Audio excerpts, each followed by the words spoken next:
Carol, Cojoete Bobô, boa sexta-feira a todos. Dia de axé bi, roupa de axé, hoje roupa de vestir, roupa de família. Um adurá diz assim: Ileuá alagbara ocorim Ileuá Shegum. A beleza e a força do homem se vê pela vitória. Ileuá Obinrim Ileuá San e Denissan. E a beleza da mulher está no colo do seu peito, na lisura dos seus seios. Isso me lembra da deusa Euá, aquela que contém a beleza, aquela que é dona, proprietária da beleza e contém beleza. Euá foi uma deusa muito perseguida por muitos homens, muitos eborós, não homens, eborós. Inclusive, tem um itom que conta que Euá foi esposa de Orunmilá. Inclusive, se diz por aí que ela é uma Apetibi de Ifá, né? Coisa que a gente ouve. E essa historinha é muito interessante. Seria então Euá, a esposa de Orunmilá, a qual ela queria saber das quedas dos Odus. Teria ido, através da sociedade das mulheres, seduzir Ifá para roubar dele o conhecimento dos Odus. Então, durante o dia, ela o deixava esgotado de tanto barquear, né? De querer atenção, de fazer amor. Ela era uma deusa muito linda, beleza pura. E à noite, quando ele, cansado, se jogava no leito, pataco, ela ia para a floresta. Chegando na árvore das Yames, se convertia, diz a lenda, que era uma mulher horrenda, medonha, uma feiticeira cruel. E Exu teria seguido, porque Orunmilá não estava dando mais atenção a nada, estava cuidando somente do afeto e da esposa dele. E ali estava esquecendo de atender as pessoas e as coisas estavam indo à breca. E Exu então viu, deu uns estimulantes para Orunmilá, Orobô, que é a fruta, o fruto que se diz que começa doce e acaba amargo, é o fruto da amizade, pertence a Xangô, pertence a Orunmilá e os Eborós. E esse estimulante fez com que Orunmilá ficasse desperto, alerta, agique, e Exu o levou para ver a transformação da mulher. Orunmilá ficou muito furioso, muito furioso. Mas nesse momento houve uma coisa interessante. A cisão entre o bem e o mal em Euá.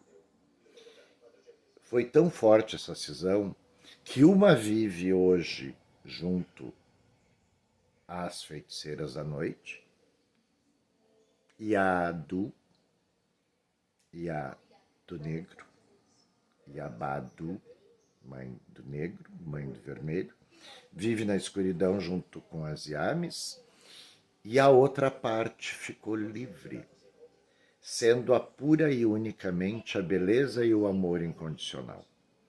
Orunmilá perdoou Euá, a que partiu para o céu, se transformando nas estrelas.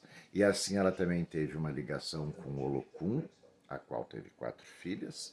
Isso já foi contado na história de Olokun, né? As filhas que depois Eri traiçoeiramente as matou, lalali, lalará. Essa é uma outra história.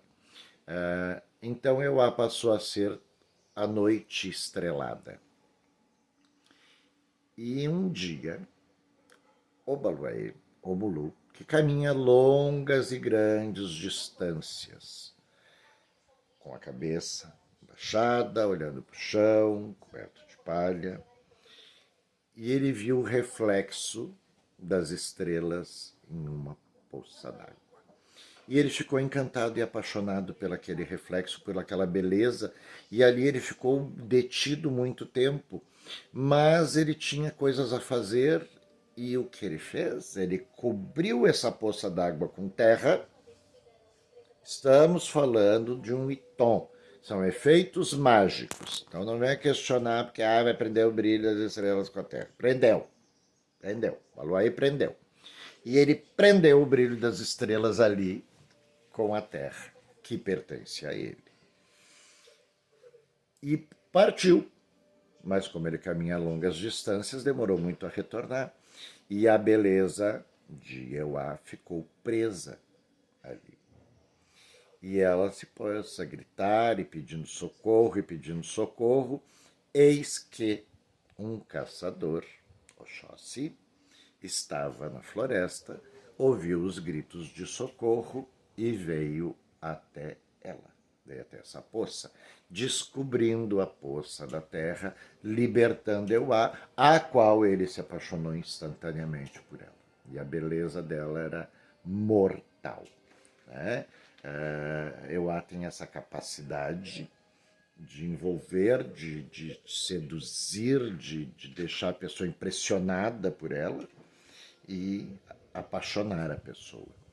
E então Oxóssi também conviveu com Euá, por isso ela leva um Odé Matá, que é um Ofá, né, junto das suas coisas, onde Euá se tornou também caçadora.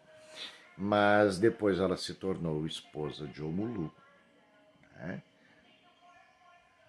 Tecnicamente, Omulu não é o deus feio, ele é o deus da beleza que brilha como o sol, por isso é coberto de palha. Omulu, o filho do Senhor, Obalu Aie, o rei da terra.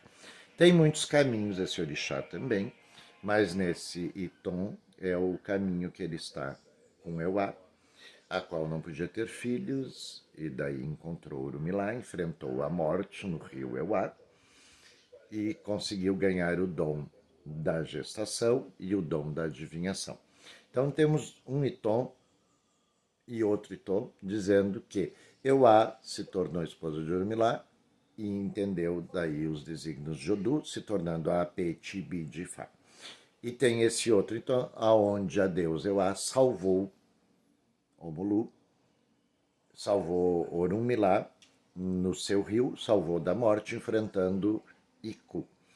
E depois que ela ganhou então o dom da adivinhação, ela teve também o dom da fertilidade, onde ela teve muitos filhos com Omulu, os quais depois saíram numa caravana pelo deserto e chegaram num ponto de não retorno e não existia mais água e estavam morrendo de sede.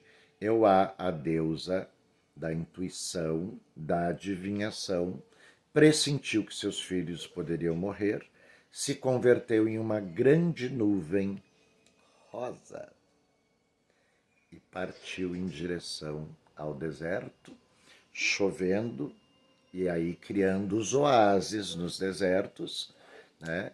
A tranquilidade e o socorro dos viajantes, e indo até o final do deserto, passando por seus filhos, e ao retornar, uma de suas gobosas a perguntou: por que, rainha, tu poderia ter morrido se consumido, não morrido, consumido em chuva?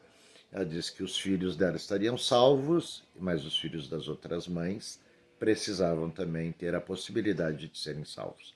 Então, Euá, a deusa da beleza, a deusa do afeto, a deusa do amor incondicional e a deusa do sacrifício por seus filhos. Tem um mito associado do pelicano, que diz que o pelicano mete o bico no seu próprio peito para dar de comer aos seus filhotes se não houver pesca, o que já foi comprovado que é só um mito mesmo, mas é um mito bonito, né, gente? Então Euá é representada pelo pelicano, o qual mete o bico no seu próprio peito, fazendo com que seus filhotes sobrevivam além de sua morte. É a deusa que vence a morte. Tem um outro Iton que Xangô, colecionador de belezas, queria muito carnear Ewa, né? E ele foi perseguindo ela, e ela foi indo, e se embrenhando na neblina. Ewa, deusa da neblina, senhora das nuvens. A nuvem rosa, ao entardecer ou amanhecer, pertence a Ewa. A cinza branca, Nanã, e o céu azulado pertence a Iemonchá. Então são os 3 Iabás nesse conjunto. As nuvens cúmulos tumultuosas com relâmpagos pertencem a Ansã e a Adã. Né? E então Xangô foi perseguindo ela e ela entrou dentro do cemitério. E ele não percebeu. Quando ele estava por completar o ato do seu desejo, ela dissipou as nuvens e a neblina, e ele percebeu que estava dentro do cemitério. E entrou em choque, em pânico. Ela deixou as nuvens cercando o cemitério onde ele não ia ter saída. E ela fez um trato com ele. Que ele parasse de persegui-la e ela libertaria ele do maior medo, que era proximidade com a morte. E então Xangô aceitou. Né? Existe a Juntó também, de Xangô e Ieuá, né? Em alguns casos bem raros. Ieuá com Jagum, o grande guerreiro, Ieuá com a Jagunã, Ieuá com Ifá, Ieuá com Dã, com Xumaré, né? Com Oxóssi, com o Baluaê e com o Mulu. Então é uma deusa bem seletiva, né? Assim como as suas filhas, a personalidade delas às vezes é um pouco enlouquecida, porque elas dão umas divagadas. O babado mesmo dessas pessoas é fazer a cisão entre o bem e o mal, porque elas trazem intrínseco as duas coisas.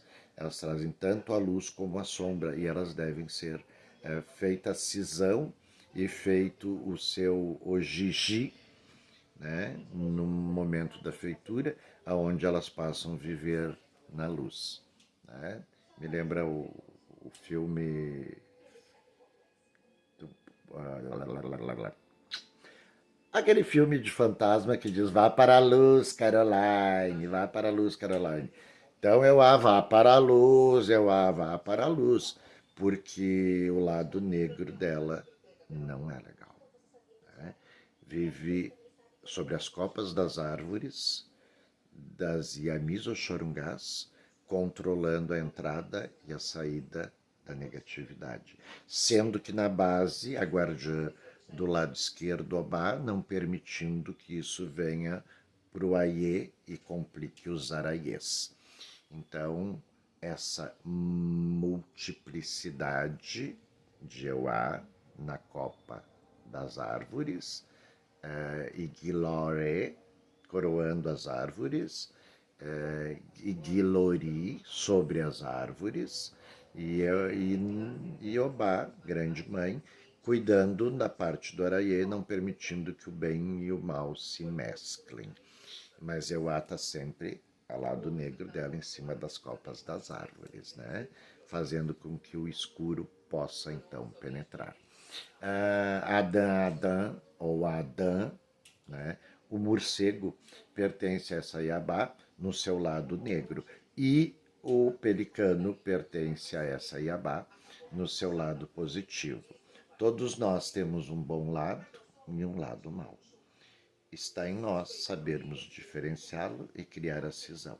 Então não permitimos e não permitamos que o lado mal tome conta de nossas mentes e nem de nossas vidas, e rezamos a Deus Euá para que nos dê a beleza de espírito, beleza física, beleza emocional e a capacidade de nos doarmos ao outro sem esperar nada em troca. Isso nos ensina Euá. Iró, Iró, mãe da doçura, grande Euá, grande senhora da adivinhação, grande senhora que enfrenta a morte, grande senhora da beleza. Iró, Iró, africanos e africanas de todas as cores de todas as partes do mundo, nascido em qualquer lugar, unidos no axé. Esse tom de sexta-feira, Ojo é Ti, né?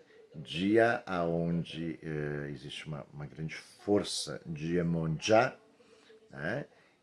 Começa a semana com Agé e termina com Iemonjá, as mães do Okun, levando em consideração que Iauá também foi esposa de Olokun. O céu estrelado que se reflete sobre o mar. Existem outras lendas maravilhosas e lindas, mas esse tom de hoje é em homenagem à cisão daqueles que optam em serem bons e aqueles que optam em serem maus, que sejam os melhores e que arquem com suas responsabilidades no futuro. Axé a todos.